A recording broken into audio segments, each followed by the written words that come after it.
찬송가 거룩 거룩 거룩 찬양함으로 4월 넷째 주일 예배를 시작하도록 하겠습니다.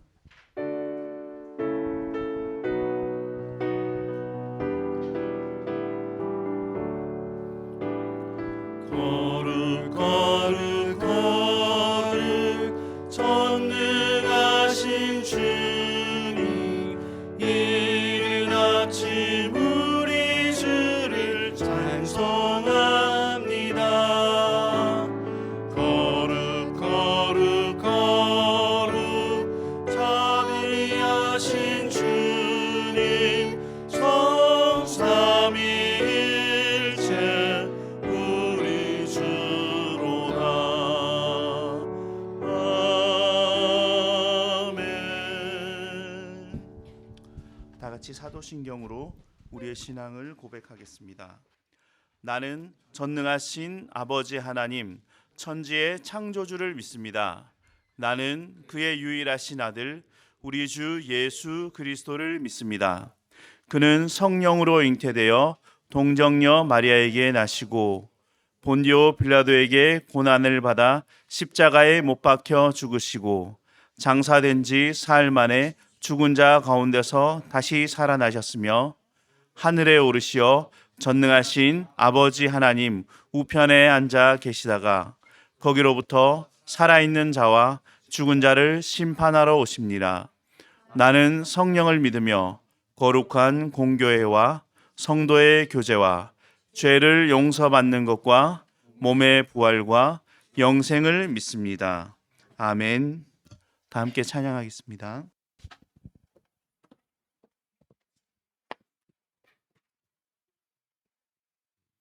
샬롬 여러분 반갑습니다. 네, 반갑습니다. 네, 저희 다 같이 찬양 드렸으면 좋겠는데요. 우리는 각자의 영역 속에서, 각자의 강의실, 각자의 연구실 속에서 우리는 교회로서 부름을 받았습니다. 우리 지금 이 시간 같이 찬양 드릴 때 세상 속에서 교회의 역할을 하는 우리가 우리의 마음 가운데 하나님의 그 영광과 하나님의 평안이 임하기를 원하는 마음으로 찬양을 드렸으면 좋겠습니다.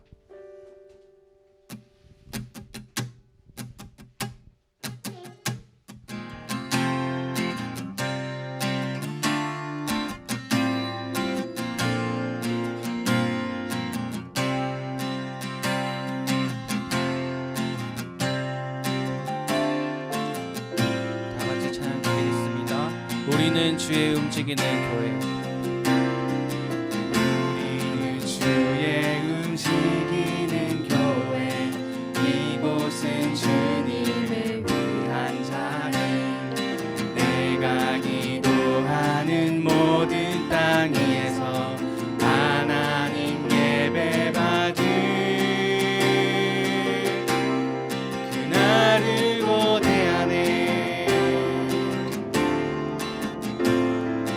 다시 한번 찬양하실 때요, 우리 각자가 속한 영역들을 기도하는 마음으로 다 같이 찬양 드렸으면 좋겠습니다. 찬양합시다. 우리는 주의 움직이는 교회. 우리는 주의 움직이는 교회, 이곳은 주님을 위한 자리. 내가 기도하는 모든 땅 위에서 하나님 예배받을 그날을 고대하네. 나의 노래로 주님의 성전을 지으리. 높임을 받으소서. 이스라엘의 찬송 중 거하신 주님은 거룩하십니다. 두 손 들어 주님의 보좌를 만들고 온 맘 다해 경배하리.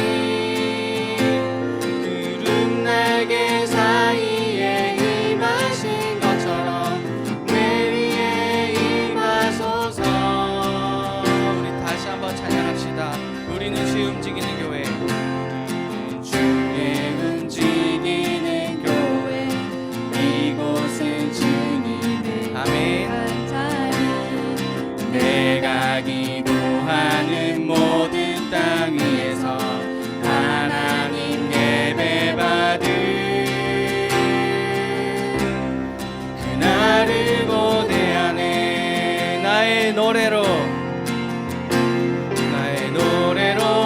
주님의 성전을 지으니 높임을 받으소서. 이스라엘의 찬송 중 거하신 주님은 거룩하십니다. 두 손 들어 주님의 보좌를 만들고 온 맘 다해 경배하리.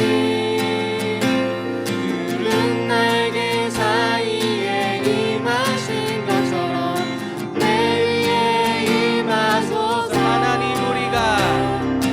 하나님 우리가 이곳에 섰으니 이 땅을 치유하소서.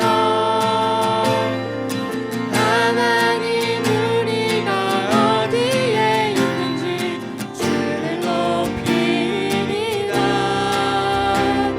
열방들아 주님을 송축할지어다.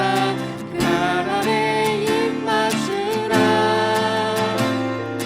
영원한 통치자 주 예수 그리스도 그는 위대하시나. 우리와 아멘.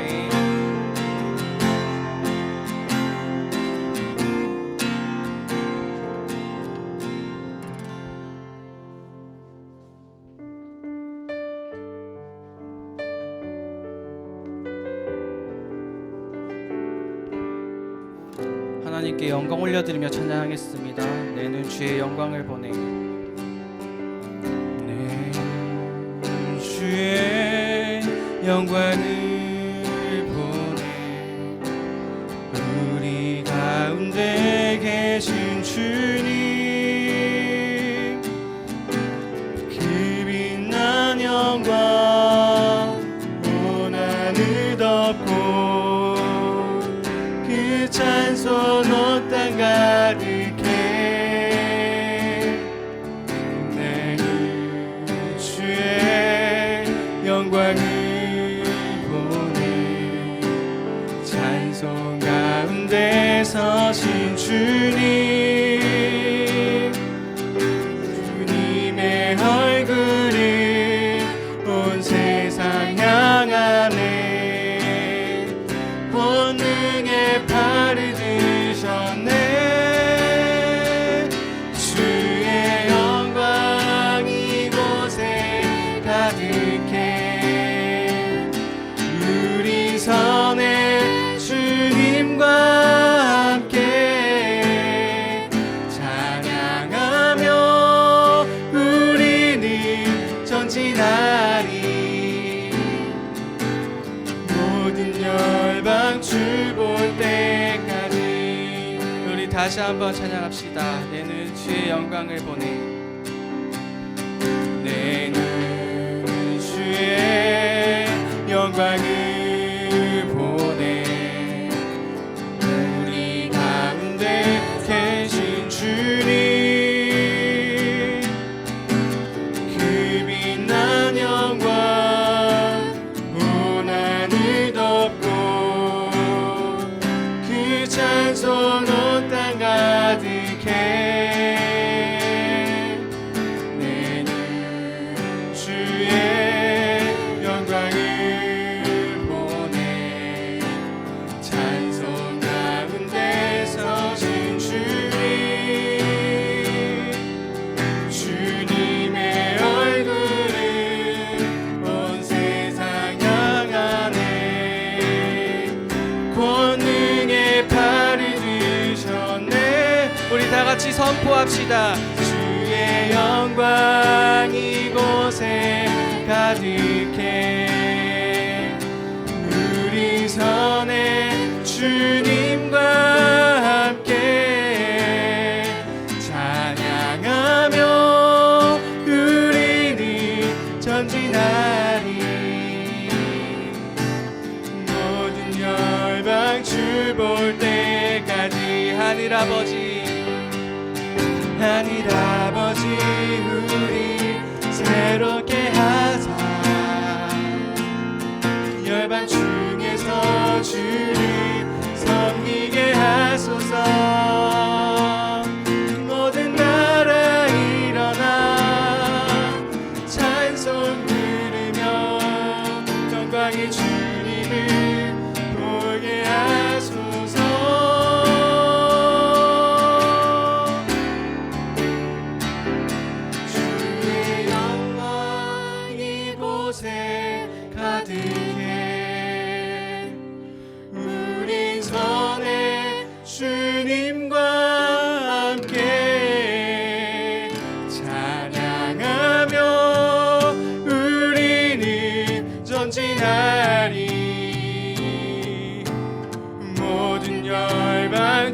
볼 때까지 아멘. 주의 영광 주의 영광 이곳에 가득해 우리 선에 주님과 함께 찬양하며 우리는 전진하리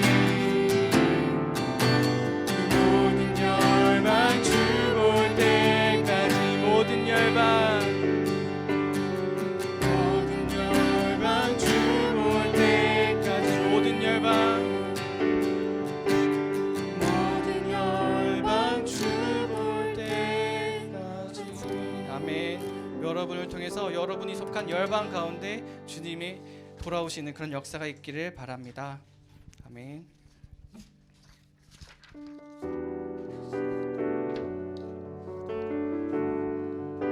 우리 잠잠히 찬양합시다. 찬양의 열기.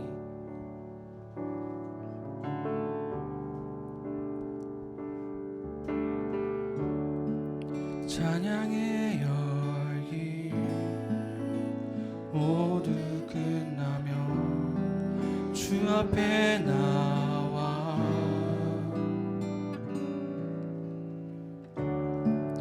더욱 진실한 예배 드리네 주님을 향한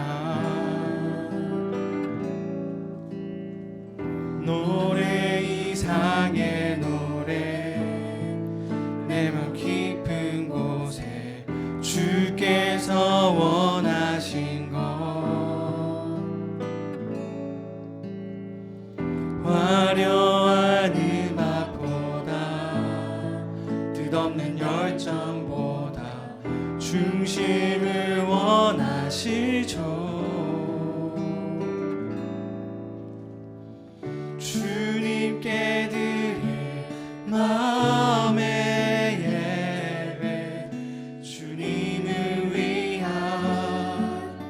주님을 향한 노래 중심 잃은 예배 내려놓고 이제 나 돌아와 주님만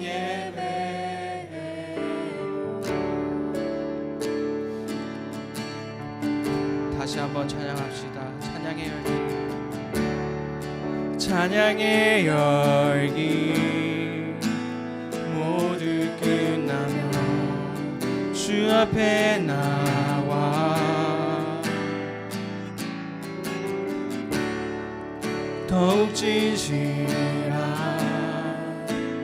예배 드리네 주님을 향한 노래 이상의 노래 이상의 노래 내 맘 깊은 곳에 주께서 원하신 것 화려한 음악보다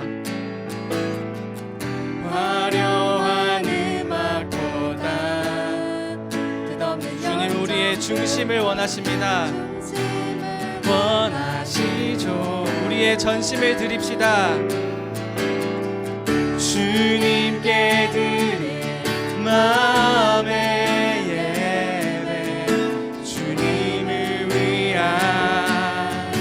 주님을 향한 노래 중심 있는 예배 내려놓고 이제 나 돌아와 주님만 예배해요.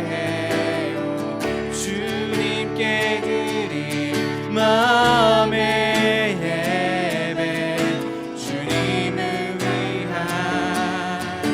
주님을 향한 노래 중심 있는 예배 내려놓고 이제 나 돌아와 주님만 예배해. 우리 예배를 위하여서 기도하였으면 좋겠습니다.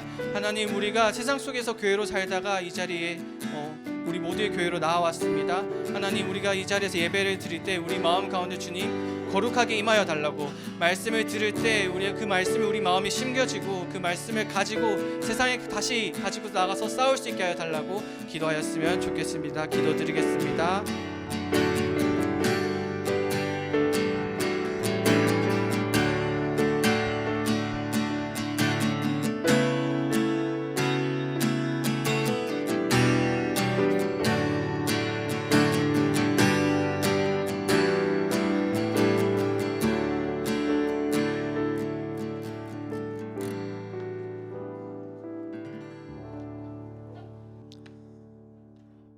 우리를 사랑하사 항상 우리와 함께 하시는 하나님 아버지, 지난 한 주를 무사히 살고 오늘 예배의 자리로 나올 수 있게 하시니 감사합니다. 이곳에서 소리 높여 하나님을 찬양하고 하나님의 진리의 말씀을 들을 수 있는 자유 있음이 하나님의 은혜입니다. 오늘 예배가 이곳에 모인 사람마다 감사와 기쁨이 넘치며 하나님만 높여드리게 하사 하나님께서 즐거이 받으시는 예배가 되게 하옵소서. 하나님을 사랑하는 것은 이것이니 우리가 그의 계명들을 지키는 것이라. 그의 계명들은 무거운 것이 아니로다. 무릇 하나님께로 난 자마다 세상을 이기느니라. 세상을 이기는 승리는 이것이니 우리의 믿음이니라. 아멘.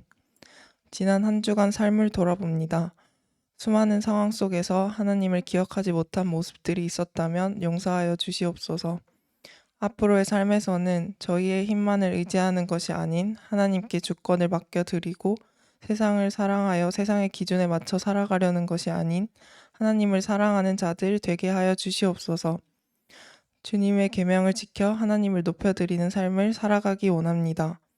우리의 힘으로 살아가기는 쉽지 않지만 하나님의 전능하심을 믿으며 주님께 구하게 하소서. 모든 일을 그의 뜻의 결정대로 일하시는 이의 계획을 따라 우리가 예정을 입어 그 안에서 기업이 되었으니 이는 우리가 그리스도 안에서 전부터 바라던 그의 영광의 찬송이 되게 하려 하심이라. 아멘. 각 사람을 향한 하나님의 크신 계획이 있음을 알고 매일을 기대하며 살아가게 하소서. 매일 기도로 아뢰고 말씀으로 하나님의 음성을 들어 주신 마음들을 순종하게 하여 주시옵소서. 하나님께서 기뻐하시는 삶으로 하나님께 영광 돌리는 포스텍 교회 지체들이 되게 하여 주시옵소서. 목사님을 통해 말씀을 듣습니다. 말씀을 전하시는 목사님께 하나님의 영이 함께하사 하나님의 마음을 온전히 전달할 수 있게 하시고 말씀을 듣는 성도들 각 사람에게도 듣는 귀와 부드러운 마음을 허락하사 말씀이 들리고 마음밭에 심겨 말씀이 삶이 되는 시간 되게 하소서. 감사합니다. 이 모든 것 우리를 대신하여 죽으심으로 우리의 죄를 해결하여 주신 능력이 크신 예수님의 이름으로 기도드렸습니다. 아멘.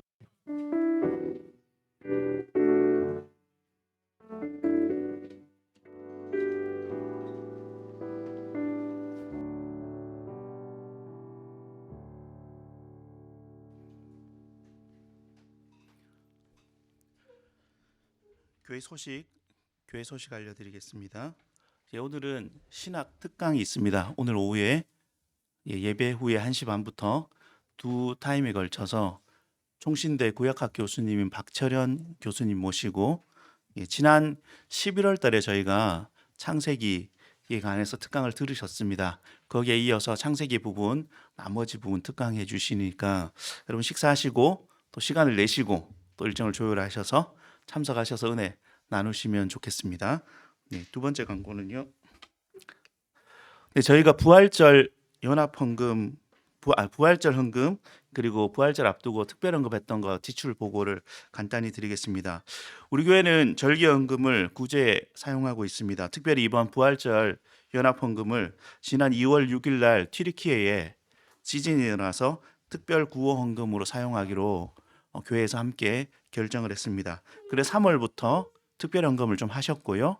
그리고 이번 부활절 때 부활절 헌금까지 모아서 함께 튀르키예에 전달하기로 했는데 특별히 튀르키예 가운데 히타이 지역, 저희가 신약에 나오는 안디옥 교회가 있는 지역을 좀 집중해서 돕자라는 이야기들이 모아졌고 해서 선교부에서 함께 논의하면서 구제 대상을 확인한 결과 웩 국제 선교회 히타이 지역 사역하고 있는 이경화 선교사님께 이 선교비를 지원을 해서 이것을 통해서 특별히 어려움을 당한 튀르키예 지역 또 히타예 지역 선교를 또 사역을 좀 돕도록 했습니다. 네, 전체적으로 저희 766만 4천 원 정도의 헌금이 모여졌고요. 이 비용이 지금 지원될 계획이고 아마 어제 오늘 간에 지원이 된 걸로 제가 알고 있습니다. 이후에 선교하시는 내용에 대해서 사역 보고들을 한번 서면으로나마 저희 받을 것 같고요.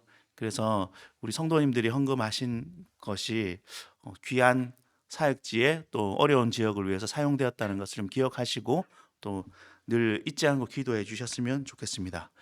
광고 이어서 하겠습니다. 저희 청년 마루 모임이 주일 예배 후에 점심 식사 후에 항상 있습니다. 오늘은 특별 세미나에 대체되면 좋을 것 같고요. 함께 참석하셔서 좀 귀한 말씀들, 귀한 강의들 들었으면 좋겠습니다. 그리고 수요 집밥 한 끼 매주 수요일 점심 식사 계속 하고 있습니다. 점점 인원이 늘어서 힘듭니다. 예, 힘듭니다. 예상했던 것보다 많으셔서 그리고 계속 오셔서 힘듭니다. 그렇지만 감사함이 넘칩니다. 그러니까 목사님을 앞니 힘들게 해야 되겠다 이런 생각을 전혀 안 하셔도 되고요. 더 힘들게 해야지 그래야지 살이 빠지겠지 이런 생각으로 참석하셔서 기쁨을 누리시면 좋겠습니다. 그리고 수요일 저녁에 9시부터 10시까지 저희가 말씀 나눔 모임 하고 있거든요. 하고 있는데 기억하시고 참석하셨으면 좋겠고 지금 학생회관 공사 중이라 IBF 동아리방을 한시적으로 좀 빌려서 사용하고 있으니까 기억하시고 나오셨으면 좋겠습니다. 네, 중요한 광고입니다. 매일성경 5월호, 6월호, 5유월호가 나왔습니다. 입구에 비치되어 있거든요. 찾아가셔서 빨리 절판되고 새로 더 구매하는 은혜가 있기를 원합니다. 여러분 한 달 동안, 2달 동안 말씀 보시면서 말씀을 먹으시면서 말씀을 누리시면서 살아가는 귀한 도구가 되었으면 좋겠습니다. 저희 목사님은 4월 10일부터 5월 7일까지 4주간 지금 안식월 중에 있습니다. 목사님 소식이 종종 이렇게 알려지는데 잘 지내고 계십니다. 잘 지내고 계시니까 여러분 더 잘 지내고 더 온전히 쉬실 수 있도록 기도해 주시고 또 기대해 주셨으면 좋겠습니다. 네, 오늘은 총신대 교수님이신 박철현 목사님, 오후에 강의하실 교수님이신데요. 모시고 저희 오늘 말씀을 함께 나누려고 합니다. 제목은 한 주인만 섬기라라는 제목으로 마태복음 6장 19절부터 24절까지 본문으로 목사님께서 설교해 주실 겁니다. 본문을 좀 함께 읽도록 하겠습니다. 마태복음 6장 19절부터 24절까지 말씀입니다. 길지 않으니까 한 목소리로 같이 읽으면 좋겠습니다. 마태복음 6장 19절부터 24절까지 말씀 읽도록 하겠습니다. 너희를 위하여 보물을 땅에 쌓아두지 말라. 거기는 좀과 동록이 해하며 도둑이 구멍을 뚫고 도둑질하느니라. 오직 너희를 위하여 보물을 하늘에 쌓아두라. 거기는 좀이나 동록이 해하지 못하여 도둑이 구멍을 뚫지도 못하고 도둑질하지 못하느니라. 내 보물이 있는 그곳에는 내 마음이 있으리라. 눈은 불이니 그러므로 내 눈이 성하면 온몸이 밝을 것이요 눈이 나쁘면 온몸이 어두울 것이니 그러므로 내게 있는 빛이 어두우면 그 어둠이 얼마나 더하겠느냐. 한 사람이 두 주인을 동미를 여고 저를 사랑하거나 혹 이를 중히 여기고 저를 경히 여김이라. 너희가 하나님과 재물을 겸하여 섬기지 못하느니라. 아멘. 오늘 본문을 가지고 우리 박철현 목사님 오셔서 함께 말씀 나누도록 하겠습니다. 저희 이런 거 잘 안 하는 것 같은데 교수님 나오실 때 할렐루야 한번 해볼까요? 예, 할렐루야. 네.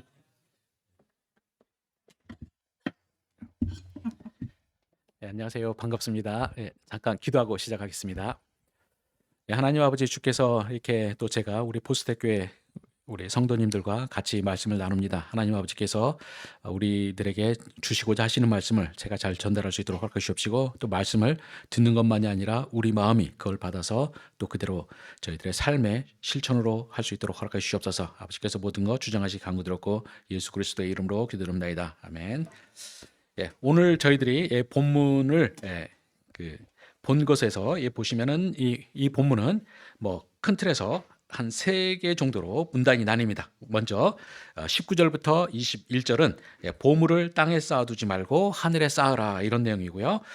그리고 또 24절에 가면 이제 한 주인이 두 주인을 섬길 수 없다. 하나님과 재물을 겸하여 섬기지 못한다. 이런 말씀을 하고 있습니다. 우리가 이제 첫 번째 문단하고 마지막 절은 잘 연결이 됩니다. 그러니까 우리가 그 보물을 우리가 땅에 쌓아둘 수 없는 것처럼 또 우리가 그러니까 재물을 섬기는 것이 아니라 하나님을 섬겨야 된다. 이런 내용으로 연결이 됩니다. 그런데 그 중간에 나오는 22절, 23절에 전혀 생뚱맞아 보이는 내용이 나오죠. 눈이 성하면 온몸이 밝을 것이고 눈이 나쁘면 온몸이 어두울 것이다라는 표현이에요. 그럼 도대체 이 한 주인만을 섬겨라 또는 너희들이 보물을 섬기지 말고 바로 하나님을 섬기라라는 이 말씀과 갑자기 이 생뚱맞은 눈이 성하면, 그러니까 다른 말로 하면 눈이 밝으면 또는 눈이 좋으면 이런 말씀, 그리고 또 눈이 나쁘면, 이게 도대체 어떤 연결이 있을까요?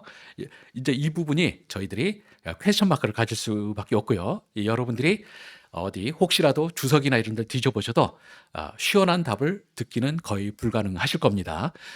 저도 답답하니까 저도 열심히 찾아봤고 만족하지 못하다가 이제 아주 우연한 기회에 제가 생각지도 못한 곳에서 자료를 보고 또 살펴보면서 여기에도 이제 예수님께서 말씀하셨을 때 깊은 뜻이 있구나라는 걸 깨달았습니다.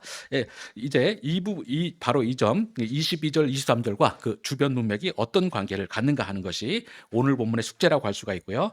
그리고 이 본문에 대한 답을 하는 것이 오늘 본문의 핵심이라고 할 수가 있습니다. 이 양자의 관계가 무엇인가라는 걸 저희들이 좀 살펴봤으면 합니다. 이걸 위해서 여러분들이 제가 웬만하면 성도님들 안 괴롭혀 드리려고 하는데 여러분이 성경을 제가 최대한 원래는 훨씬 더 많은 본문을 찾아야 되지만 제가 줄여서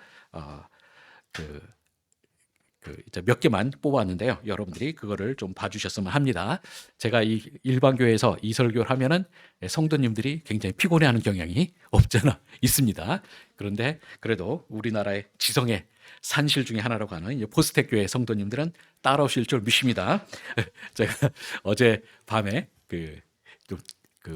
제가 묵은 거기 숙소에 치과이게 칫솔이 없어가지고 저도 그거 집에서 가져온다고 했는데 깜빡해가지고 저쪽 카카오맵으로 치니까 이제 GS25시 나와서 저쪽 건물을 가봤거든요. 그랬더니 거기에 설카포라고 그러든가 여행 가는 거 하더라고요. 그래서 처음에 설카포가 뭔가 했더니 이제 서울대 카이스트 포스텍 해가지고 이제 그렇게 돼 있더라고요. 그래서 설카포로 표현 제가 처음 배웠습니다. 여러분 설카포 이론으로서 잘 따라와시길 바랍니다. 제가 오늘 이 연결을 저는 큰 틀에서는 저는 이중적 차원이라고 봅니다. 먼저는 우리가 문맥적으로 기본적 연결이 있고요. 그리고 더 깊은 차원의 연결, 이렇게 저는 두 가지로 볼 수 있습니다. 먼저 우리가 문맥과에 이제 전혀 상관없어 보이지만 이 재물에 대한 이야기, 그리고 하나님만 섬기라는 내용과 이 좋은 눈, 나쁜 눈이 전혀 상관없어 보이지만 사실은 문맥적으로 상당히 잘 연결될 수 있다는 것을 볼 수 있는 첫 번째 증거 본문은 잠언 28장 22절입니다. 잠언 28장 22절입니다. 그 본문에 찾아보시면은 이런 말씀이 나옵니다. 잠언 28장 22절입니다. 그 본문에 보시면 하나님께서 이렇게 말씀하십니다. 악한 눈이 있는 자는 재물을 얻기에만 급하고 빈궁이 자기에게로 임할 줄은 알지 못하느니라. 여기서 악한 눈이 있는 자가 어떤 사람들이냐? 재물을 얻기에만 급하고, 그러니까 재물을 탐하는 마음이 가진 사람들이 바로 이 악한 눈을 가진 사람이라고 말하고 있습니다. 그리고 이어서 우리가 잠언 22장 9절을 한번 보겠습니다. 잠언 22장 9절 그 본문에 보시면은 이렇게 나옵니다. 선한 눈을 가진 자는 복을 받으리니 이는 양식을 가난한 자에게 나누어 주민이라. 여기서 선한 눈이라는 것은 마태복음 이렇게 외국어 번역이니까 우리가 선한 눈, 성한 눈, 착한 눈 다 연결될 수 있는 것이죠.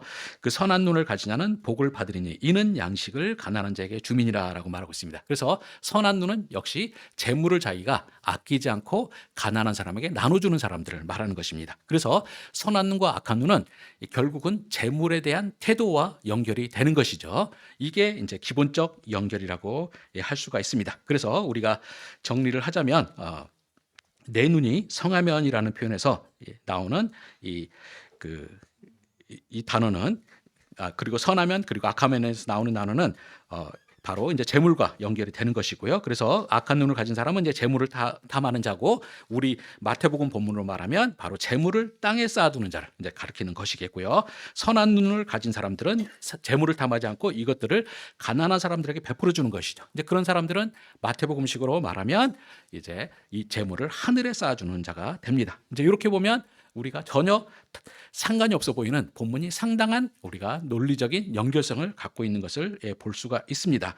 자, 그런데 제가 만약 여기까지만 했다면 재밌구나, 충분히 말되네, 그러고 제가 설교를 하거나 그러려고 할 생각은 안 했을 겁니다.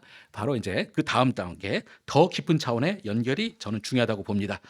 저는 이제 히브리어 성경을 이제 헬라어로 번역을 할 때 그 헬라어 성경으로 번역하고 그것이 다시 그 헬라어의 그러니까 그 구약 성경의 헬라어 번역의 그 헬라어가 상당히 이제 그러니까 신약에 헬라어에 영향을 많이 미쳤는데요. 그 히브리어를 이제 헬라어로 번역을 할 때 그 선하다는 단어를 헬라어로 하플루스라는 단어를 썼습니다. 하플루스는 이제 헬라어인데요. 이 하플루스는 여러분이 충분히 생각해 볼 그러니까 여러분 정도 수준의 한글이면 영어 실력이면 충분히 알아들을 수가 있습니다. 먼저 하라는 것에 하는 일을 나타냅니다. 그리고 플루스라는 단어는 우리가 영어에도 굉장히 많이 있는 단어인데요. 영어에 멀티플라이 할 때 그 PLY 끝에 있잖아요. 이 플라이는 기본적으로 겹을 말해요. 한 겹, 두 겹 할 때. 그러니까 하플루스는 한 겹이라는 뜻입니다.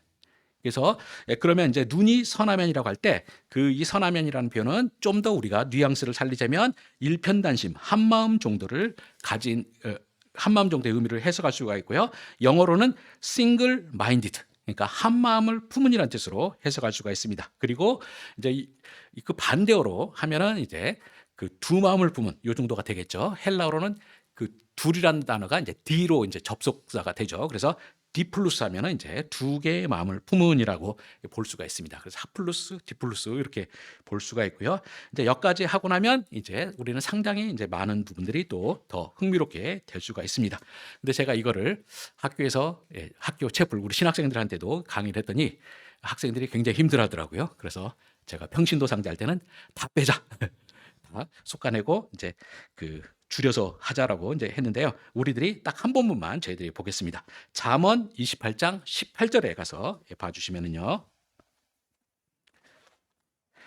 잠언 28장 18절에 가서 보시면은 이런 말씀 나옵니다. 성실하게 행하는 잠언 28장 18절입니다.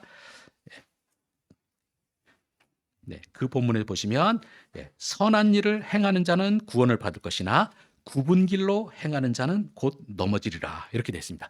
여기서 성실하게 행한다는 표현이 이제 바로 한 마음으로 하는 거, 아까 하플루스라는 단어 쓰는 한 마음으로 사는 자들 이런 뜻입니다.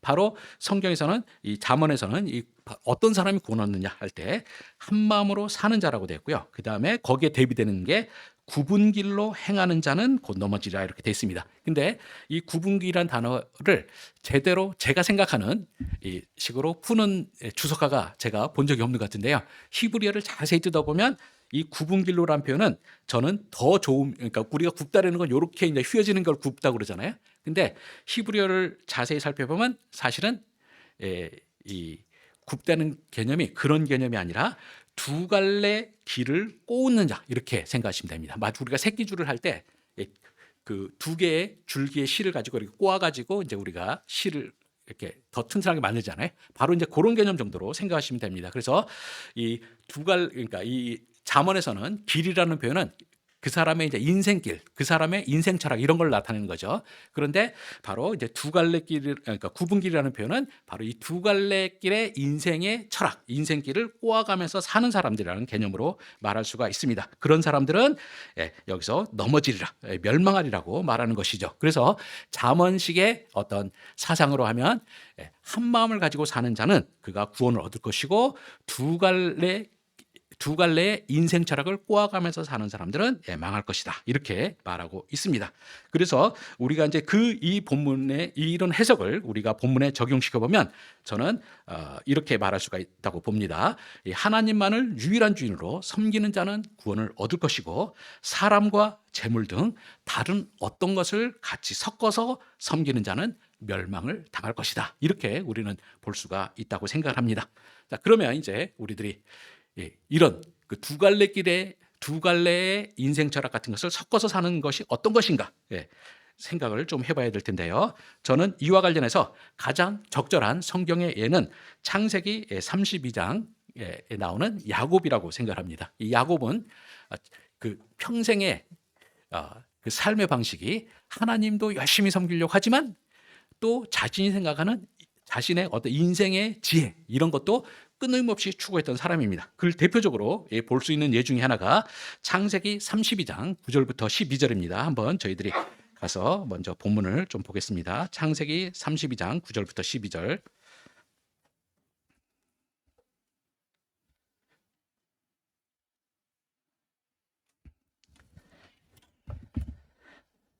이 본문에서는요, 이 야곱이 그 하나님께 이제 드리는 기도입니다. 배경은 언제냐면 이제 야곱이 자기 아버지하고 자기 형을 속이고 이제 장자권을 강제로 이제 빼냈죠. 빼내고 그것 때문에 이제 자기 형이 이제 죽이겠다고 하니까 무서워가지고 이제 하란으로 도망가죠. 외삼촌 집에서 있다가 이제 한참 거기서도 온갖 우여곡절, 그 자기 때문에 스스로 그러니까 야곱은 매를 좀 불러일으키는 인간이죠. 이 사람이 오래 옆에 있으면 우리가 한 대 패고 싶어지는 인간이 바로 이제 야곱이. 그래서 이제 그쪽에서 있다 보니까 이제 그쪽에서도 한 20년 있다 보니까 이제 거기서 살기 힘들어져 갖고 이제 도망가야 되는 상황이 됩니다. 그때 하나님이 이제 다시 가나안 땅으로 돌아가라 이제 했더니 돌아오는 중입니다. 근데 여러분 다 아시다시피 야곱의 인생이 제일 무서워하는 사람이 누굽니까? 바로 에서죠. 그래서 이 자기가 돌아올 때 과연 자기 형 에서가 어떻게 할까? 이제 이런 상황에서 야곱이 이제 형을 만나기 전에 기도를 하는 겁니다. 그 9절부터 12절인데요. 여러분이 다 찾으시리고 믿고 한번 저희가 교독을 한번 해보겠습니다. 저 먼저 읽겠습니다. 야곱이 또 이르되 내 조부 아브라함의 하나님, 내 아버지 이삭의 하나님 여호와여, 주께서 전에 내게 명하시기를 내 고향 내 족속에게로 돌아가라. 내가 내게 은혜를 베풀리라 하셨나이다.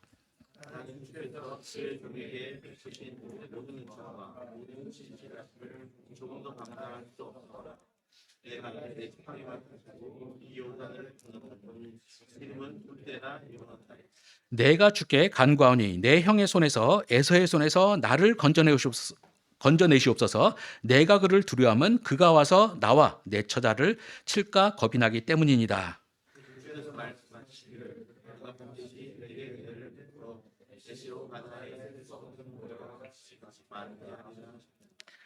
이 야곱이 이 한 기도는 저는 그 성경에서 기도의 모델로서 참 좋은 기도라고 생각을 합니다. 야곱이 하나님한테 온전히 맡기고 하나님께서 과거에 약속하셨던 것 이거 다시 언급하고 자기 상황 말하고 뭐 이렇게 간구하는 뭐 그런 식으로 해서 굉장히 좀 훌륭한 기도 중에 하나라고 생각을 해요. 제가 뭐 더 이제 좀 여유가 생기면 저의 신앙 고백적인 차원에서 저는 이제 구약의 기도들 이런 걸 해서 책을 하나 쓰고 싶습니다. 그래서 사람들에게 그러니까 성경적 기도는 이런 것이다라고 할 때 저는 요 기도도 늘 생각이에요.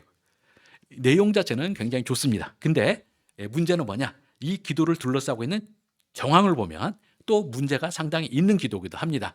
먼저 우리들이 이제 32장 1절부터 대강 여러분들이 내용은 잘 아시라고 생각하는데요. 죄송해요. 휴지 좀 하나 있으면 좀. 여러분 내용을 좀 어느 정도 아시리라고 생각하는데요. 자, 에서가 야곱이 이제 고향 땅으로 이제 돌아올 때 아까도 말한 것처럼 야곱에게 있어서 제일 커다란 숙제는 자기 형이 자기를 어떻게 할 것인가? 과연 자기를 환영할 것인가? 아니면 자기를 예전에 그 창세기 27장에 보면 내가 반드시 죽이리라라고 했거든요.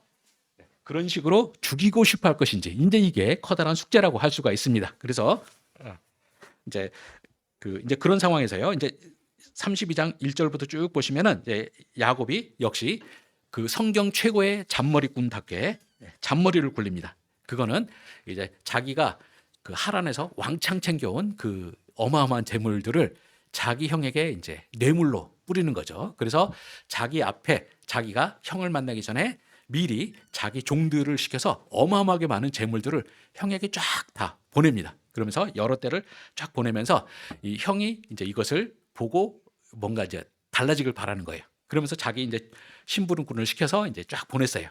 근데 이 성경에서 보면 이 사람을 일 시켜도 똑똑한 사람을 시켜야지 멍청한 사람들 시키면 더 문제가 복잡해질 수가 있는 거죠. 여기서 야곱이 알고 싶어하는 거는 뭡니까? 바로 에서가 지금 마음 상태가 어떤 것인지 이걸 알아야 되는데 종들이 종들이 가져온 정보는 6절에 보시면 이렇습니다. 사자들이 야곱에게 돌아와 이르되 우리가 주인의 형 에서에게 이른즉 그가 400명을 거느리고 주인을 만나려고 오더이다. 이렇게 말하는 거예요. 지금 제일 궁금한 게 야곱이 자기를 환대할 것인지 아니면 쳐 죽이려고 할 것인지 이게 고민인데 에서 혼자 나오는 것도 아니고 400명을 데리고 나온다는 거예요. 이 400명의 정체가 뭔지 이제 보고가 안 온 거죠. 그러니까 이제 야곱 입장에서 어떻게 했습니까? 이 400명이 자기를 환영 인파가 될 것인지 자기를 죽이려고 하는 사람인지가 이제 큰 문제가 되는 거죠. 그러니까 이제 7절부터 보시면은 야곱이 심히 두렵고 답답하여 이렇게 되는 겁니다. 그러니까 여러분이 나중에서 이제 높은 자리에 올라가시면 일 시키실 때 일 이따위로 하는 사람들은 절대 아랫 사람으로 고용하시면 안 됩니다.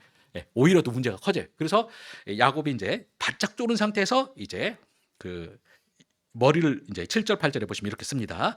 자기와 함께 동행한 양과 소와 낙타를 두 떼로 나누고 이르되 에서가 와서 한 떼를 치면 남은 한 떼는 피하리라 하고 해서 이제 야곱이 잔머리를 또 이제 굴립니다. 이 답답한 상황 속에서 야곱 하나 인생에 훌륭한 거는 절대 지치지 않고 잔머리를 굴리는 거예요.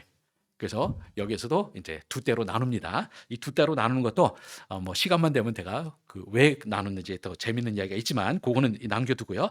이렇게 해서 자신이 이제 쓸 수 있는 머리는 다 굴린 상태에서 아까 우리가 읽었던 9절부터 12절에 하나님께 간절히 나를 지켜주시옵소서 예전에 약속하셨던 것처럼 하는 기도를 쫙 합니다. 자, 여러분이 이렇게 하나님께 간절하게 하나님께 모든 걸 맡기는 기도를 딱 했다. 그러면 여러분은 어떻게 하십니까?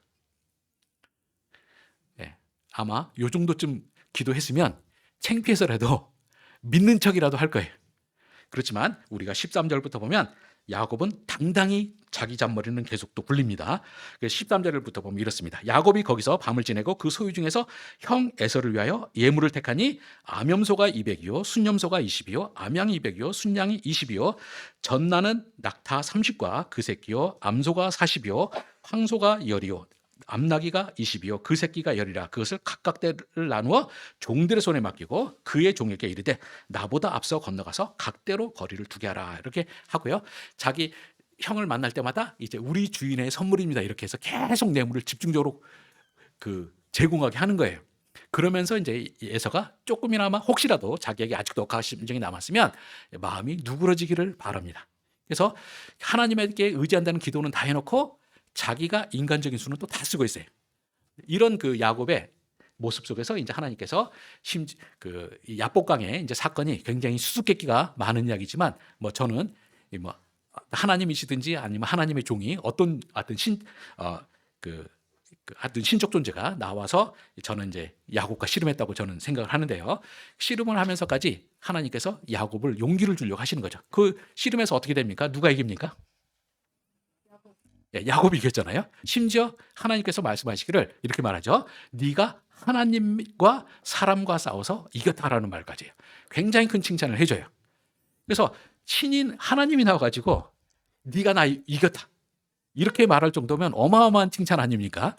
이렇게 정도 했으면 제가 야곱이라면 처음에 못 믿다가도 하나님이 나한테 씨름 일부러 져주시면서까지 이렇게 하셨는데 내가 하나님 굳게 믿어야지 이 생각을 할 겁니다.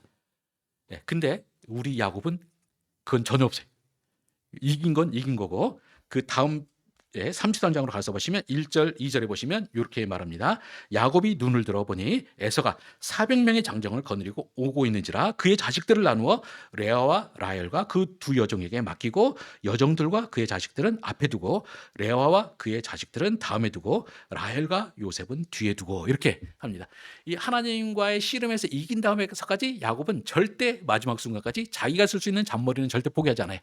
그리고 이 잔머리에 야곱의 인생의 모든 문제가 다 담겨있다고 보는데요. 왜 그러냐면 야곱이 그 나중에 그 애굽에 내려갔을 때 바로를 만났을 때 하는 말이 그렇죠. 내 나그네 길의 생활이 130여 년인데 그 내가 참으로 험악한 인생을 살았나이다라고 말을 해요.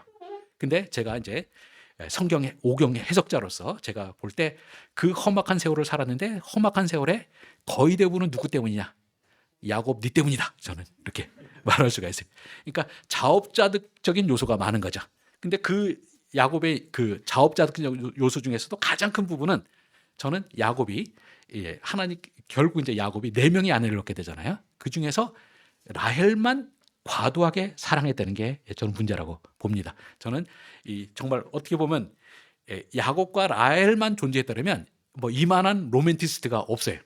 정말 그 보면은 7년 동안 노예 생활, 그러니까 총 합쳐서 14년의 노예 생활할 때도 성경 보면 7년을 며칠같이 여겼다 이런 표현 나오거든요. 그러니까 이 자기가 사랑하는 여자를 위해서 7년의 중노동을 며칠처럼 여길 만큼 대단하죠. 근데 문제는 뭐냐? 어찌됐건 결과적으로 4명의 아내를 얻게 됐으면 저는 4명에게 자신이 가장으로서 책임을 지고 교통정리하고 이 모든 걸 해야 되는데 야곱은 또 그런 건 전혀 하지 않습니다. 4명이나 얻었음에도 불구하고 철저하게 라헬만 사랑해요. 끝까지. 그리고 그것 때문에 한 사람을 그렇게 해버리면 어떻게 되겠습니까? 나머지 세 여인은 극도로 불행해질 수밖에 없고 세 여인에게서 난 자식들 역시 극도로 불행할 수밖에 없습니다. 그리고 여러분이 다 아시다시피 여러분이 주일학교부터 다니셨으면 창세기 37장에 요셉의 색동옷 이야기를 그러니까 채색옷 이야기를 많이 들었을 겁니다. 그 채색옷도 우리가 생각해 보면요, 이 뭡니까? 지금 야곱이 라헬 하나만 엄청 사랑했는데 이제 그 라헬이 죽고 나니까 라헬에게 쏟던 모든 사랑을 요셉 하나에게 다 쏟아붓는 거잖아요. 자식이 12명, 딸까지 하면 13명 있는데 그 모든 사랑을 다 쏟아부대.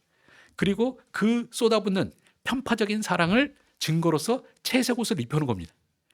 그러니까 얘만 다른 애들은 다 저기 탑10에서 10,000원짜리 사주고 얘만 루이비통 이런 거 사주는 거예요. 그래서 저는 그 야곱의 그러니까 요셉의 채색옷은 뭐냐? 죽이라는 네온사인 OLED 전광판 같은 거예요. 올레드 전광판 같은 겁니다. 이놈 죽여 뭐 이런 식으로. 그래서 저는 그 형제들이 야곱을 팔게 되는 데는 사실은 야곱의 죄가 더 크다는 거죠. 이제 그런 식으로 되는데요. 그런 모습, 이런 야곱의 편파적인 사랑이 여기도 그대로 남아 있습니다. 그래서 33장 1절 2절에서 이 에서는 아직까지 자기가 야곱은 에서를 설득했는지에 대한 확신이 없어요. 이제 그 속에서 자기가 자기 가족들을 때를 나누는 거죠. 그러면서 야곱과 제일 먼저 만나는 거기에는 이제 그 두 라헬과 레아의 그 몸종되었던 여인들과 그 자식들을 앞에 세웁니다. 그리고는 그 다음에 레아와 그 자식들을 세워요. 제일 마지막에 라헬을 세워요. 이 정신세계가 뭐겠습니까? 지금 야곱은 우리 형 에서가 아직도 나한테 화가 나서 공격을 하게 되면 이제 몸종과 그 자식들이 죽으면 아깝지만 어쩔 수 없지. 레알과 그 자식들 죽어도 뭐 거기까지도 내가 감수해야지. 그렇지만 내 유일하게 사랑했던 라헬과 그 아들만은 제발 좀 살았으면 좋겠다. 이제 이런 야곱의 굉장히 불순한 의도가 남아있는 겁니다. 그래서 이런 식으로 야곱은 계속적으로 하나님께, 야곱이 보면 하나님께 열심히 기도도 하지만 또 계속적으로 자신의 그 술수도 계속 써나가는 거죠. 이것이 야곱이 말년에 이제 제가 볼 때는 죽기 직전까지는 야곱은 이 문제를 계속 갖고 가요. 그것 때문에 자신이 고통을 스스로가 불러일으킨다는 것을 인식하지 못하고 또 한편으로는 하나님을 열심히 또 믿으면서 또 한편으로 이렇게 되는 거죠. 저는 바로 잠언이 말하는 두 갈래 길이라는 것이 바로 저는 이런 거라고 생각합니다. 바로 하나님을 믿기도 한다고 하지만 또 여전히 자신의 인간적인 수술을 계속 써나가는 이런 것이죠.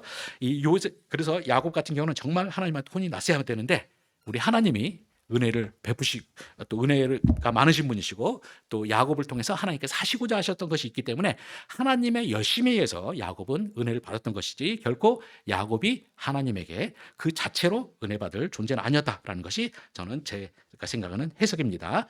그래서 저는 이 야곱을 보면서 저는 이 두 갈래 길을 보는데요. 저는 이 야곱과 같은 두 갈래 길이 사실은 굉장히 많은 신앙인들에게서 보는 모습이 바로 그런 겁니다. 그래서 이 교인들 우리가 이제 그 코미디 드라마나 이런 데 보면 이제 나오잖아요. 어떤 사람들이 이제 굉장히 공공한 상황에 처하면 이런 식으로 기도하죠. 여호와 하나님, 예수님, 부처님, 알라님, 시바 예수님, 제우스 신 아무라도 도와만 주세요. 제가 도와주시면 제가 그분에게 제사 드리고 잘하겠습니다. 이런 식으로 우리가 농담 삼아 하는 것들을 보는데 사실은 저는 야곱이 다른 신에게 그렇게 기도하지는 않지만 여전히 문제는 있는 것으로 저는 볼 수가 있습니다. 그리고 저는 이런 모습을 우리가 많이 저는 일상생활에서 경험하게 되는데요. 저는 우리 이제 일례로 정치인 같은 사람을 생각해 보면요. 제가 바라는 저는 한국에 진짜로 제대로 된 기독교인 지도자가 나왔으면 하는 소망이 있어요.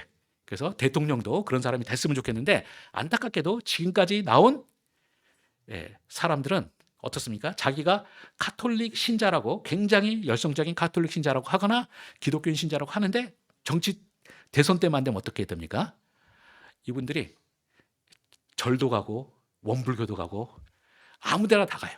가가지고 또 거기서 또 그쪽에서 하는 법회든지 집회든지 이런 걸 갔습니다. 그러면서 머리 숙이고 또 그쪽 표도 구하고 또 교회 와서는 교인인 것처럼 하고 이런 식으로 가게 되는 거죠. 저는 그래서 정말 제가 꿈꾸는 우리 기독교인 지도자는 저는 이런 사람이 나왔으면 좋겠어요. 저는 내가 자기 신앙 고백을 하고 저는 신앙인이고 저는 기독교를 믿는 사람이고 유일신 하나님만 믿습니다. 그래서 제가 다른 종교의 집회 같은 데서 가서 제 표를 구걸하는 건 제가 그건 못하겠습니다. 그렇지만 제가 대한민국이 이제 종교 자유가 있는 나라이기 때문에 제가 대통령이 됐을 때 저는 제 신앙에 충성될 뿐 다른 종교를 박해하거나 이런 식으로는 안 하겠습니다. 이제 저는 그 정도쯤은 말할 수 있다고 생각합니다. 그리고 그것이 현대 민주주의사에서는 더 맞는 태도일 수도 있다고 생각합니다. 그래서 철저하게 이런 부분을 해야 되는데 안타깝게도 하여튼 철만 되면 그렇고요. 또 이 목사님들 중에서도 자기 교회에 정치인들 많이 온다고 좋아하시는 분들이 상당히 많이 있어요. 제가 아는 분들 중에서 몇 분 있고요. 제가 한 번은 정말 어처구니 없었던 적이 있었는데 어느 모 교회에서 이제 학회를 그 교회에서 했어요. 좀 큰 교회인데 갔는데 지하에 주차장을 딱 대고 차를 딱 탔는데 완전히 탤런트급 되는 어떤 여성분이 엄청 이쁜 분이 계시더라고요. 그래서 저는 이제 이쁜 여자 만날 일이 거의 없잖아요. 제 주변에. 그런데 굉장히 이쁘시더라고요. 그래서 제가 감탄이 절로 났어요. 사람들이 연예인들 실물 보면은 TV 보는 것보다 완전히 다르다 그러는데 이분은 사실은 그 정도 급도 아닌데 아마 조연급들 얻을 텐데 제가 하여튼 평소에는 볼 수 없는 사람이더라고요. 그래갖고 이제 올라가지고 교수님들이 이제 막 학회 시작하기 전에 커피를 마셔서 제가 그 이야기를 딱 했어요. 그랬더니 한 분이 뭐라고 하시냐면 이 교회에 인물 좋은 사람 많죠. 그러면서 이 목사님이 이제 설교하는 예배 장면이 방송으로 나가는데 그 방송에 카메라에 잘 잡히도록 앞자리에 잘생긴 남자, 잘생긴 여자들을 앉힌대요. 그래서 제가 그걸 들으면서 진짜 심각하다는 생각을 제가 했어요. 그리고 그분은 정치나 이런 것도 굉장히 정치인들이 오는 거 그리고 정치인들이 와서 예배 중간에 인사하고 이런 걸 엄청 자랑하고 이제 하시는 분이에요. 저는 이제 그런 걸 보면서 과연 우리가 하나님을 믿는 사람이 과연 그런 식으로 사람을 외모로 차별하고 그 사람이 가진 세상의 업적 때문에 차별하고 하는 것이 과연 정당한 교회일 수 있겠는가? 저는 그런 방식으로 목회라는 것이 옳을 수 있는가라는 생각을 해봤습니다. 그리고 이런 것은 우리가 이제 학자들 같은 경우는 학문적 명성 같은 게 우상이 될 수도 있는 거죠. 그래서 저는 우리 신학자들 중에서도 자신이 학문적으로 더 튀기 위해서 그 사람이 내세우는 신앙과 다른 주장을 하는 분들도 저는 좀 봤어요. 저는 그럴 때 과연 그것이 전 제대로 된 삶이냐에 대해서는 본인들이 심각하게 고민을 해봐야 된다고 생각합니다. 저는 여기 계신 각자도 마찬가지일 겁니다. 자신이 신앙생활을 갖는다 때 내가 과연 정말 하나님을 믿는다고 할 때 내가 하나님을 싱글 마인드를 가지고 섬기느냐, 아니면 자꾸 내가 하나님을 섬기는 거에 다른 어떤 것에 의지하거나 다른 어떤 것을 추구하는가 하는 것이 있는 것에 대해서는 저는 심각한 고민을 좀 해봐야 된다고 생각합니다. 성경에서 이제 보면은 저는 이렇게 야곱은 두 마인드를 갖고 살아가는 대표라면 저는 싱글 마인드로 가지고 산 대표적인 사람으로 저는 꼽을 수 있는 게 전 다니엘의 세 친구라고 생각합니다. 혹시 여러분 다니엘의 세 친구 이름 아시나요? 네. 여기서 공부만 하시느라고 오히려 일반 평신도보다 그건 잘 모르시는 것 같은데, 사드락과 메삭과 아벳느고라고 합니다. 근데 저는 여기 참 재밌는 현상이라고 생각해요. 왜냐하면 이 사람들은 성경에 많이 나오는 사람들이 아니에요. 야곱이라든지 에서라든지 이런 사람들처럼 많이 나오지 않고요. 잠깐 다니엘서에 나오다가 사라져버린 사람들입니다. 근데 상당히 많은 사람들이 이 사람들의 이름을 기억을 해요.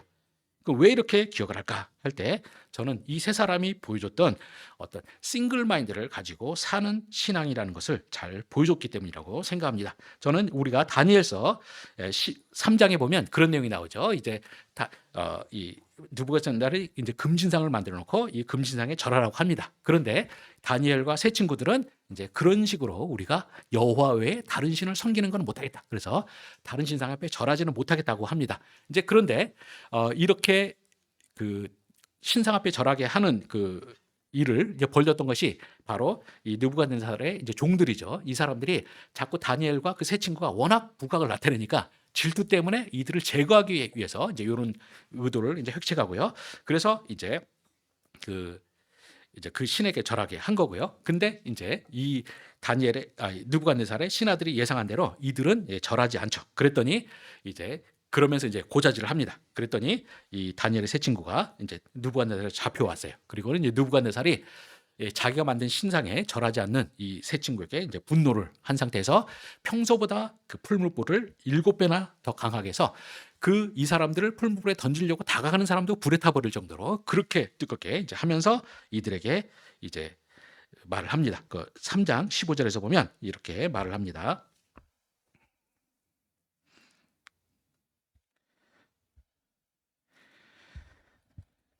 이제라도 너희가 준비했다가 나팔과 피리와 수금과 사명금과 앙금과 생황과 모든 악기소리를 들을 때 내가 만든 신상 앞에 엎드려 절하면 좋거니와 너희가 만일 절하지 아니하면 즉시 너희를 맹렬히 타는 풀무불 가운데 던져놓을 것이니 능히 너희를 내 손에서 건져낼 신이 누구이겠느냐. 마지막 능히 너희를 내 손에서 건져낼 자가 누구이겠느냐 이렇게 말을 합니다. 그때 이제 이 세 친구가 기념비적인 말을 이제 17절, 18절에 하죠. 17절에서 이렇게 말합니다.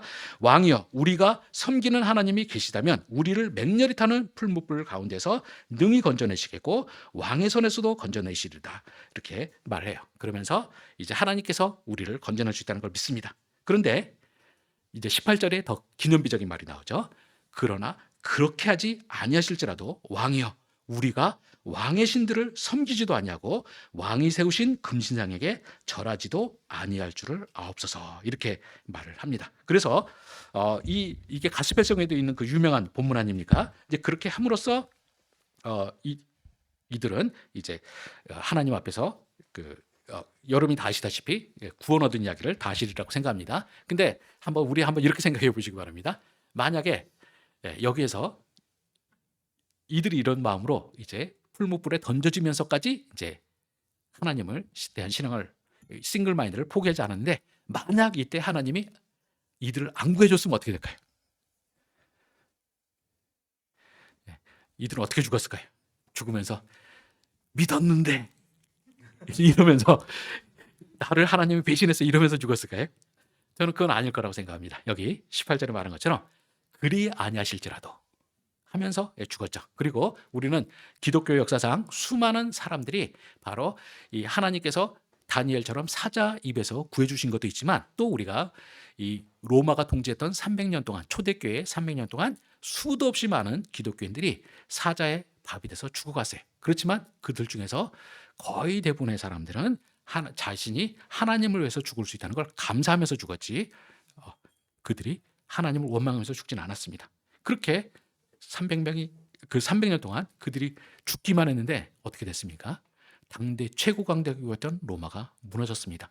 저는 이 새 친구들도 바로 그 초대교회 그 성도님들처럼 그렇게 하셨을 거라고 저는 믿습니다.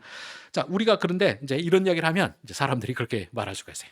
그거는 저 몇천 년 전 성경에 나오는 이야기고 하나님이 요즘에는 그런 식으로 역사 안 해요. 이렇게 말할 수도 있을 거라고 생각합니다. 제가 그래서 저는 현대에도 이런 일이 있을 수 있다는 걸 제가 한 가지만 이야기하고 설교를 마무리 짓고자 합니다. 지금 제가 말하고자 하는 것은 여러분이 설교 같은 걸 통해서 많이 들었을 수도 있습니다. 그 전능자의 그늘이라는 책에 나오는 선교사들의 이야기예요. 이 짐 엘리어트 등의 선교사들의 이야기인데요. 이들은 저는 바로 현대 시대에도 정말 싱글 마인드로 사는 사람들이 이런 사람들이 있다는 걸 보여주는 가장 위대한 예 중에 하나라고 생각합니다. 이제 1956년에 미국 전역을 큰 충격으로 몰아넣었던 이야기가 하나 있었습니다. 그것은 짐 엘리어트, 네이트 세인트 등의 5명의 젊은이들이 이제 신학교를 마치고 간단한 집만을 챙긴 채로 남미의 에콰도르의 어느 한 섬으로 이제 그 선교를 갑니다. 그들이 갔던 그 선교의 대상은 아우카족이라는 부족인데요. 이들은 잔인하고 독하기로 소문이 났습니다. 바로 그곳에 죽을지도 모르는 그런 상황 속에서 이들이 조그만 비행기를 타고 가서 그들의 그 부족이 있는 해변에 내립니다. 그리고 이제 선교를 한 5일 정도 준비하고 있었습니다. 그리고 매일 이제 무선으로 선교 보고를 했는데 도착하고 나서 며칠 후에 선교 보고가 끝나고 이제 더 이상 연락이 계속 없었습니다. 그러니까 이제 선교본부에서는 뭔가 일이 나다 생각하고 비행기를 파견해 가지고 이들을 좀 수색을 했습니다. 그런데 이들이 이제 그 5명의 청년이 원래 처음에 도착했던 그 해변에서 이제 무참하게 살해되어 가지고 그냥 시체가 널브러져 있는 것을 발견합니다. 그러면서 이제 선교본부에서 자료를 조사를 계속 해보는데 이들에게서 한 가지 이상한 점이 발견됐습니다. 그것은 이 5명의 청년들 주머니 속에 총들이 있었어요. 그러니까 이 청년들이 마음만 먹으면 얼마든지 원시 부족의 공격으로부터 자기네들 몸을 보호할 수가 있었어요. 그런데 이 청년들은 자신들이 그 복음 전 대상으로 복음을 전도하러 왔던 그 부족을 해치면서까지 선교를 하고 싶지는 않았던 거죠. 그래서 이들은 이제 기꺼이 죽음을 택하는 길을 했습니다. 그래서 이 당시에 굉장히 유명했던 라이프지라고 요즘에는 없는 것 같은데 옛날에 제가 뭐 중고등학교 다니고 하던 시절만 해도 세계적으로 유명했던 그 언론 잡지가 있었습니다. 거기에서 이제 이 기사를 쓰면서 그 제목을 이렇게 달았습니다. What a waste. 얼마나 큰 낭비인가 이렇게 했습니다. 그리고 그 기사를 쓴 기자가 이렇게 말을 합니다.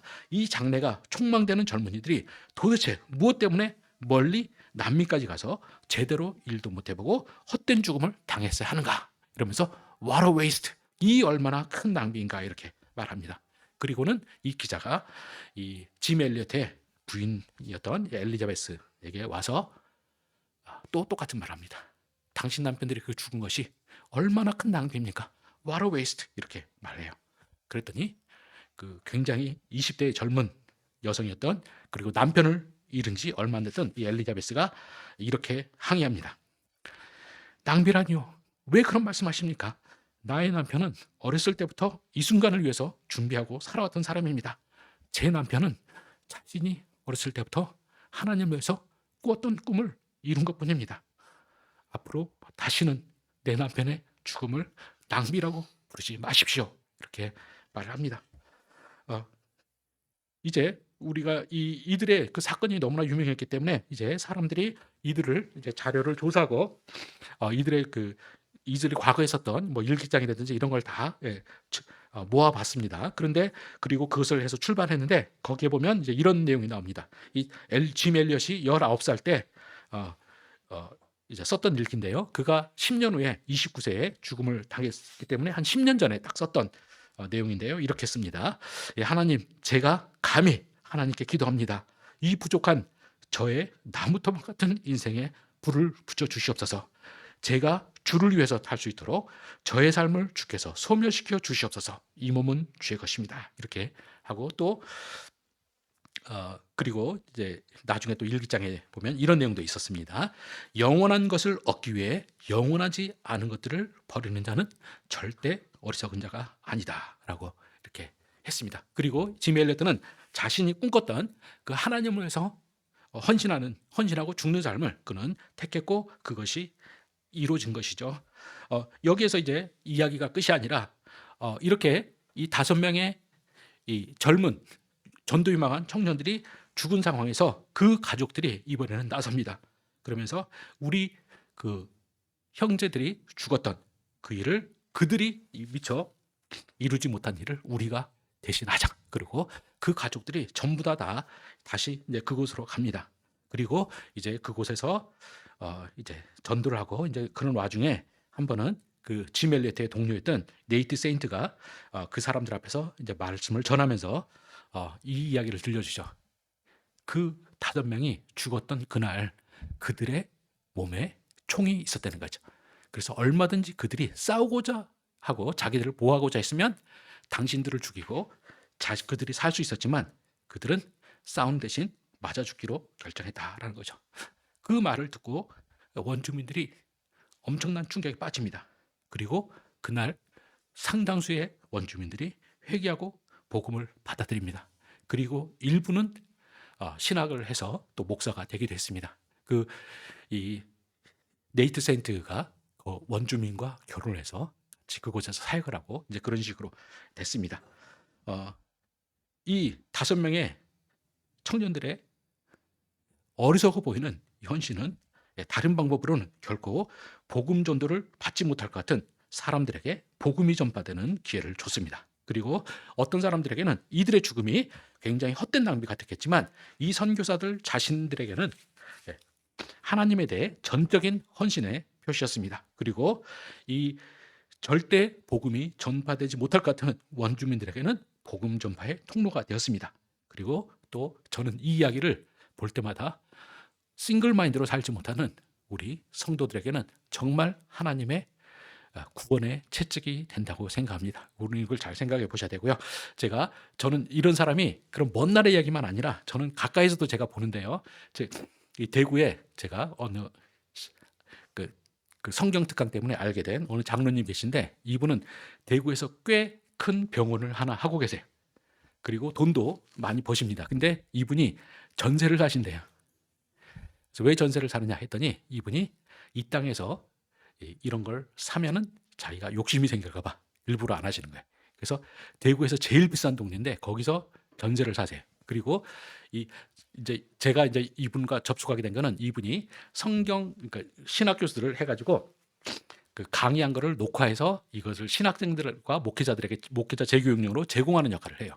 근데 거기에 들어간 돈이 한 5천만 원 정도 1년에 들어간다고 들었어요. 그래서 그렇구나 생각을 했는데 나중에 보니까 이분이 또 전국 그 신학생들에게 그 장학금을 주는 일을 하시더라고요. 그래서 하니까 1년에 몇 억 정도 들어가고요. 그리고 가끔 지금도 저한테 전화 오시는데 혹시 목회자들을 위해서 한국어로 된 굉장히 쉬우면서도 전문적인 주석을 쓰면 어떻게 되냐. 그래갖고 돈이 얼마 드느냐 이런 거 항상 저한테 이제 물어보세요. 저는 이분이 충분히 자신이 의사로서 그리고 꽤 괜찮은 성공한 의사로서 자신의 삶을 편하게 누릴 수도 있지만 이분은 지속적으로 자신이 이 시대에 목회자들이 이제 그 잘못된 길을 가고 또 제대로 된 정보를 받지 못해서 발전하지 못하는 이런 것을 굉장히 안타까워하고 자기 나름식의 헌신을 해서 자기 것을 계속 내놓는 거죠. 그리고 그것으로 해서 자기도 삶을 충분히 누릴 수 있지만 그 부분은 일부러 억제하면서 그렇게 하시는 분도 제가 봤습니다. 저는 우리가 과연 어느 분에게 과연 하나님께서 당신의 은혜를 베푸실지를 우리는 선명한 일이라고 생각합니다. 저는 여러분들이 신앙생활을 한다 할 때 저는 정말 나의 자신이 정말 내가 싱글 마인드로 사는 것인지 아니면 내가 자꾸 하나님 외에 다른 어떤 것을 가지고 두 갈래 길을 살고 싶어 하는 것인지에 대해서 저는 심각한 질문들을 던지면서 사셨으면 좋겠고요. 바로 여러분들이 그렇게 하나님을 향해서 다니엘의 새 친구처럼 그렇게 정말 싱글 마인드로 할 때 하나님의 그 은총이 역사하시길 바라고요. 그것을 통해서 여러분이 하나님 안에서 진정으로 이 땅에서도 하늘나라에서도 행복한 삶을 이루시게 되기를 주님의 이름으로 축원합니다. 잠깐만 기도하고 마치겠습니다. 하나님 아버지 주께서 저에게 하나님의 말씀을 전하게 하셨는데 이 말씀이 이 말씀을 들은 우리 포스텍교회의 모든 교수님들, 학생들, 이 성도님들 마음속에 들어가게 하여 주시옵시고 이들이 우리 앞에 믿음의 선조들의 모습들대로 따라갈 수 있도록 허락해 주시옵소서. 그리고 그곳에서 하나님의 은혜가 넘치게 해 주시옵시고 그것을 통해서 이들의 삶 자체가 하나님께서 허락하시는 풍요로움을 누릴 수 있도록 허락해 주시길 간구드렸고 예수 그리스도의 이름으로 기도드렸사옵나이다. 아멘.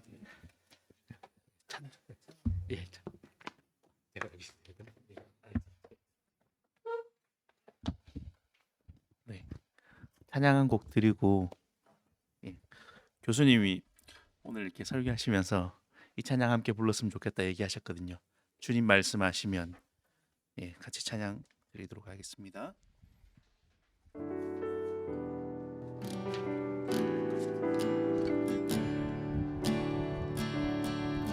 주님 말씀하시면 내가 나가리라. 주님 뜻이 아니면 내가 멈춰 서리라. 나의 가고 서는 것 주님 뜻에 있으니 오 주님 나를 이끄소서. 주님 말씀하시면 내가 나가리다. 주님 뜻이 아니면 내가 멈춰 서리다. 나의 가고 서는 것 주님 뜻에 있으니 오 주님 나를 이끄소서. 뜻하신 그곳에 나 있기 원합니다. 이끄시는 대로 순종하며 살리니 연약한 내 영혼 통하여 일하소서. 주님 나라와 그 뜻을 위하여 뜻하신 그곳에 나 있기 원합니다. 이끄시는 대로 순종하며 살리니 연약한 내 영혼 통하여 일하소서. 주님 나라와 그 뜻을 위하여 오 주님 나를 이끄소서. 저희 목사님 설교 들었는데 한 가지 기도했으면 좋겠습니다.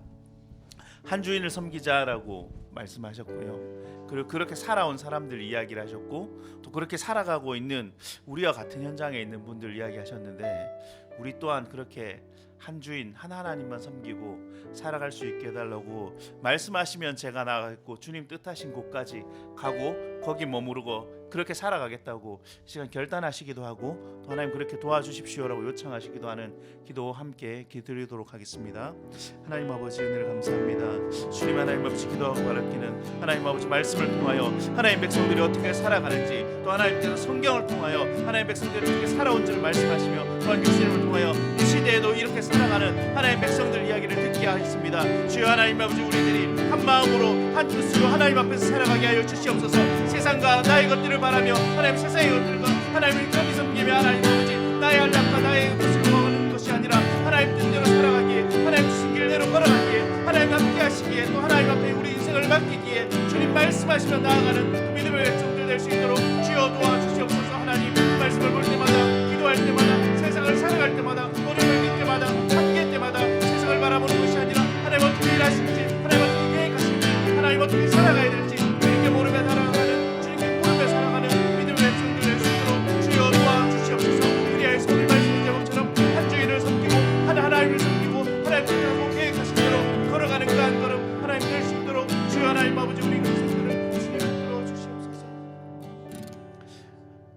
하나님 아버지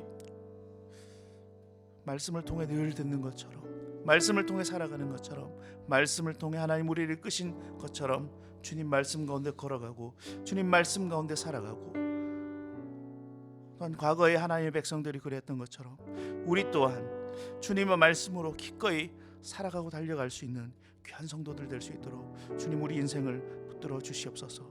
그렇게 함께 하실 주님을 기대하고 소망하며 모든 말씀 예수님의 이름으로 기도하옵나이다. 아멘. 네, 오늘 교수님 나오셔서 축도해 주시고 예배 마무리하겠습니다.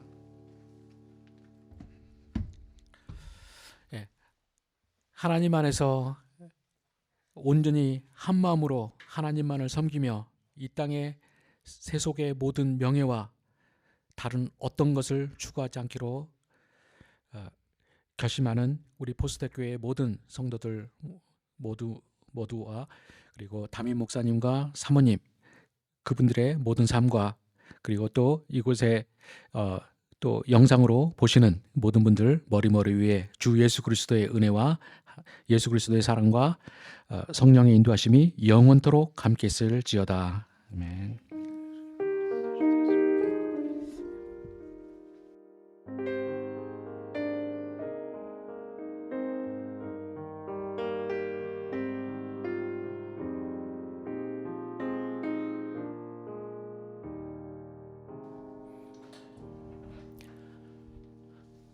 네, 예배를 마쳤고요. 저희 식사 함께 하시고 오늘 1시 반부터 세미나가 있습니다. 계획된 시간은 4시경에 마칠 계획이니까 여러분들 시간을 오후에 내셔서 좀 함께 말씀 들으시고 은혜 나누시면 좋겠습니다. 네.